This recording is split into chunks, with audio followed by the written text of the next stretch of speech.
Joining के वक्त आपको सारी पॉलिसीज डिस्क्लोज ना करके जॉइनिंग के बाद आपको ऐसी कंपलसरी सिचुएशंस में डाल देना जिसके लिए आप कंफर्टेबल नहीं हो। पॉलिसीज में कंपनी के कन्वीनियंस के हिसाब से चेंजेस कर देना बिना आपके कंसेंट के। तुम्हारे ऑफिस में कोई ऑफिशियल एचआर या एडमिन या कोई फॉर्मल ऐसा स्ट्रक्चर ना हो, बस बॉस का कोई जानने वाला ये पोजीशंस लेके बैठा है जिसे बस लोगों को मैनिपुलेट करना आता है। ग्रोथ के नाम पर प्रोविजन बढ़ाते जाना और एक्सपीरियंस के नाम पर तुमसे मजदूरी करवा लेना। 1 मिनट लेट आने पर भी आपके आधे दिन की सैलरी खा जाना। आपको फैमिली कह के बुलाना, लेकिन आप अगर कोई पर्सनल काम के लिए लीव लो तो आपको सिर्फ गिल्टी फील कराना। लीव का अप्रूवल अगर आपने महीनों पहले भी डाला हो तो एंड मोमेंट पर आपकी लीव कैंसिल करवा देना ये कह के कि आप टीम के लिए रिप्लेसेबल हो। हॉलीडे में भी आपको काम पकड़ा देना ये कह के कि काम प्रायोरिटी बेसिस पे चाहिए। अगर आप 8 की जगह 12 घंटे काम ना करो और खुद के आप बाउंड्रीज बनाओ तो आपको बैड टीम प्लेयर और लेजी कह के बुलाना और ओवर टाइम का कोई कॉम्पेंसेशन भी ना देना। तुम्हारा सारा सेटअप और एफिशिएंसी घर पे होने के बावजूद भी बॉस के ऑफिस के रेंट को जस्टिफाई करने के लिए तुम्हें ऑफलाइन काम पे बुलाना।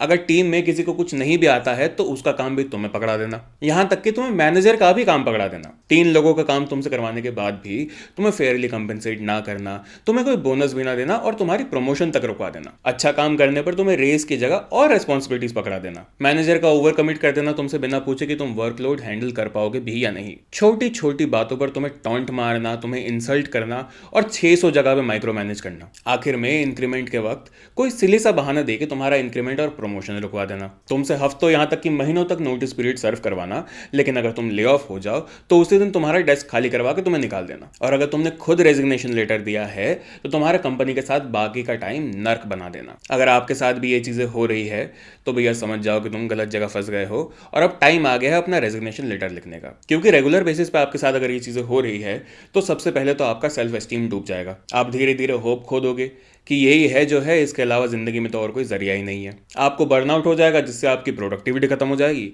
जिसके बाद आप परफॉर्म भी नहीं कर पाओगे। आप कॉन्स्टेंटली हाइपर स्ट्रेस और एग्जॉशन के साइकिल में फंस जाओगे जिसकी वजह से आगे जाके आपको बहुत क्रिटिकल मेंटल और फिजिकल हेल्थ की कॉम्प्लिकेशंस हो सकती है। एक टॉक्सिक वर्क एनवायरनमेंट से निकलने के लिए आपको 22 महीने तक लग सकते हैं पूरी तरह रिकवर करने के लिए। आपकी वर्क लाइफ बैलेंस खत्म हो जाएगी जिसकी वजह से आपकी जिंदगी में और बाकी एरियाज में प्रॉब्लम्स क्रिएट होना शुरू हो जाएंगी। और आप अगर खुद को और अपनी फैमिली को टाइम ना दे पाओ तो आपकी पर्सनल और सोशल लाइफ बर्बाद हो जाएगी। लेकिन हाँ, ये बात भी है कि आपकी कुछ मजबूरियां हो सकती है जिसकी वजह से आप इमीडिएटली अपना जॉब नहीं छोड़ पाओगे।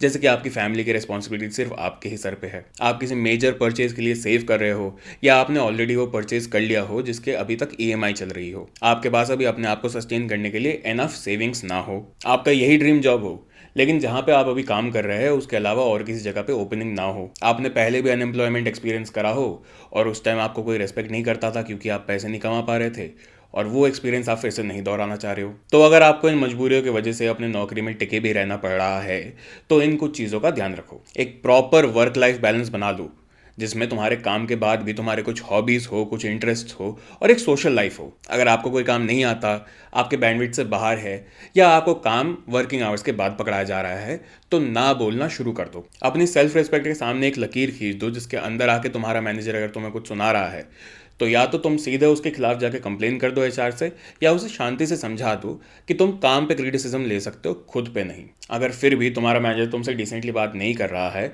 तो हर चीज़ का एक रिटर्न रिकॉर्ड रखना शुरू कर दो। जितने अलॉटेड लीव्स है उन्हें लेना शुरू करो अपने रेस्ट और रिकवरी के लिए। काम के बीच में फ्रीक्वेंटली ब्रेक्स लेना शुरू कर दो जिससे तुम बर्नआउट ना हो जाओ। अपनी पर्सनल कोई भी इन्फॉर्मेशन अपने वर्क प्लेस पे शेयर मत करो, वो इन्फॉर्मेशन आगे जाके तुम्हें ब्लैकमेल करने के लिए यूज करा जाएगा। ऑफिस पॉलिटिक्स से जितना हो सके उतना दूर रहो। हमेशा अगला टास्क शुरू करने से पहले अपनी अचीवमेंट्स को एक्नॉलेज करो और सबसे इंपॉर्टेंट, हर रात 7 से 9 घंटे की नींद लो वरना तुम कॉर्पोरेट में सर्वाइव नहीं कर पाओगे। अच्छा, अब अगर आप एक मैनेजर हो तो पहली बात तो बॉस बनने की कोशिश मत करो।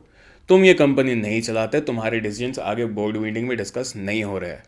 मैनेजर हो, मैनेजर की तरह रहो। अगर परफॉर्मेंस में कोई प्रॉब्लम है तो एम्पैथेटिक होकर उसे सॉल्व करने की कोशिश करो, फायर करवाने की धमकियां ना देके। अपने टीम मेंबर्स को अप्रिशिएट करो उनके अच्छे काम के लिए और अगर वो नहीं कर पा रहे हो तो उनके काम को क्रिटिसाइज करो, उनके कैरेक्टर को नहीं। इंसल्ट, बिलिटल और माइक्रो मैनेज करने की जगह अपने टीम को उनके काम करने का फुर्सत दो और अगर कोई गलती हो भी जाए तो उसे सॉल्व करने में उन्हें हेल्प करो। छोटी छोटी बातों को अपनी ईगो पर लेना बंद करो और समझने की कोशिश करो कि रेजिस्टेंस कहाँ से आ रही है। कोई भी कमिटमेंट करने से पहले अपने टीम मेंबर से डिस्कस करो कि उनके पास ये वर्कलोड लेने की क्षमता है भी या नहीं। खुद का काम अपने टीम मेंबर से करवाना बंद कर दो।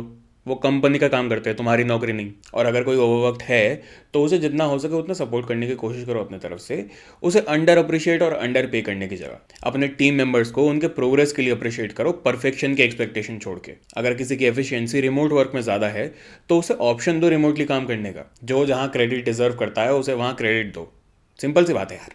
अच्छा काम करवाने पर उन्हें अच्छी परफॉर्मेंस रिव्यू दो और उनका इंक्रीमेंट रुकवाने की जगह उन्हें प्रमोशन के लिए रिकमेंड करो। अगर कोई तुम्हारे टीम मेंबर्स पर सवाल उठाता है तो उन्हें उस वक्त डिफेंड करो, बाद में चाहे उन्हें अकेले में समझा लेना कि उनकी उस वक्त गलती क्या थी। अगर किसी के सारे टास्क हो गए हैं तो उनके काम को रिव्यू करके उन्हें बाकी दिन के लिए फ्री कर दो। अपने टीम मेंबर्स को एनकरेज करो कि उन्हें जितने लीव्स अलॉटेड है वो उनका इस्तेमाल करे, जिससे वो बर्नआउट ना हो जाए। अगर कोई लीव पर है तो उसे वहाँ पर डिस्टर्ब मत करो। अगर तुम्हारे टीम मेंबर्स को सही से कंपनसेट नहीं करा जा रहा है तो उनसे ओवर टाइम भी मत करवाओ। फीडबैक्स और कॉन्फ्लिक्ट्स के लिए ओपन रहो और जहाँ भी कोई चीज़ प्रॉब्लमेटिक हो उसे चेंज करो। और अगर तुम्हारा कोई टीम मेंबर अपना रेजिग्नेशन डालता भी है तो उसके फर्दर प्रोफेशनल ग्रोथ में उसको सपोर्ट करो, उससे जेलस होने की जगह। और अगर ये सब नहीं कर पा रहे हो तो लीडरशिप और इमोशनल इंटेलिजेंस की क्लासेस लो। एक लीडर को कैसे बिहेव करना चाहिए वो सीखो और फिर वापस आओ अपनी पोजीशन पे। और अगर आप एचआर हो तो थोड़ा कंपनी के पॉलिसीज और सेविंग्स के बारे में कम सोच के एम्प्लॉयज़ की राइट्स और जस्टिफाइड कंपनसेशन के बारे में सोचना शुरू कर दो। हायरिंग के वक्त ही सारी पॉलिसीज क्लियरली डिस्क्लोज कर दो और न्यू जॉइनी से उसका फीडबैक ले लो, जिससे आगे जाकर कोई प्रॉब्लम्स ना क्रिएट हो। एम्पैथी प्रैक्टिस करना शुरू कर दो।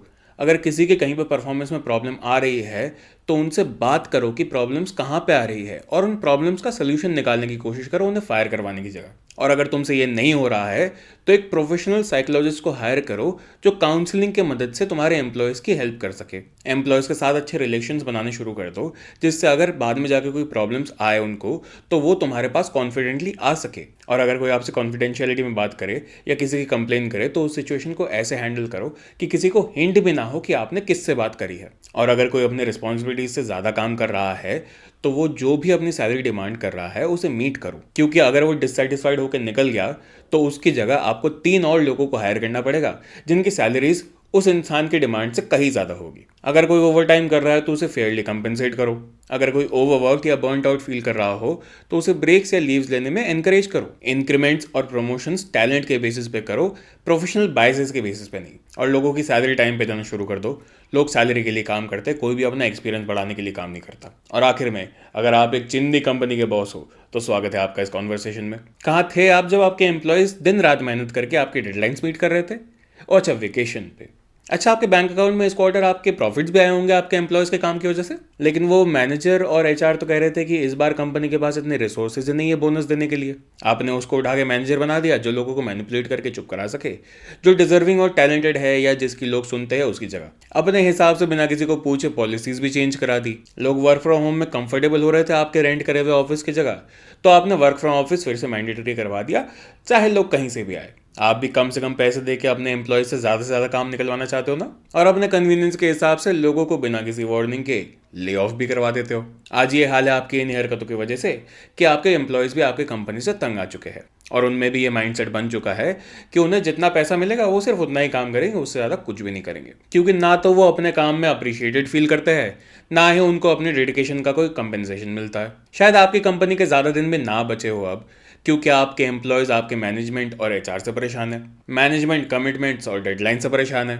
एचआर लोगों को हायर और फायर करके परेशान है, और आपके कस्टमर्स आपकी सर्विस से परेशान है। तो देख लो अगले 3-4 सालों में आपको क्या करना है जिससे आप अपनी कंपनी बचा सको।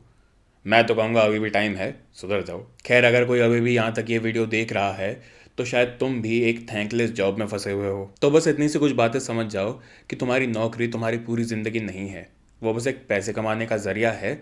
तो सिर्फ उतना ही काम करो जितना तुम्हारा है। तुम्हारी कंपनी, तुम्हारी कॉलीग्स, तुम्हारे मैनेजर, तुम्हारा एचआर या तुम्हारा बॉस तुम्हारी फैमिली नहीं है। तुम्हारी असली फैमिली तुम्हारा घर पर इंतज़ार कर रही है। तुम्हारे कॉलीग्स तुम्हारे दोस्त नहीं हैं। वो ऑफिस सिर्फ अपना काम करने के लिए आते, तुम्हारी दोस्ती के लिए नहीं। अगर किसी और को तुम्हारे काम का क्रेडिट मिल भी जाए या कोई और अपने करियर में तुमसे काफ़ी बेटर भी कर ले तो भी कोई बात नहीं। जब तक तुम्हारा पर्सनली नुकसान नहीं हो रहा हो तब तक ये टाइटल्स और रिकॉग्निशंस किसी काम नहीं आएंगे। तुम्हारी ज़िंदगी में तुम्हारे करियर के अलावा तुम्हारी फैमिली है, तुम्हारी पर्सनल लाइफ है, तुम्हारी सोशल लाइफ है, तुम्हारे इंटरेस्ट्स है, तुम्हारा मेंटल और फिजिकल हेल्थ है। तो अपनी ज़िंदगी के एक हिस्से की वजह से बाकी चीज़ों को खतरे में डालना बंद करो। और अगर ऐसा नहीं कर सकते तो जॉब छोड़ दो। आज एक जाएगी तभी तो कल दूसरी मिलेगी।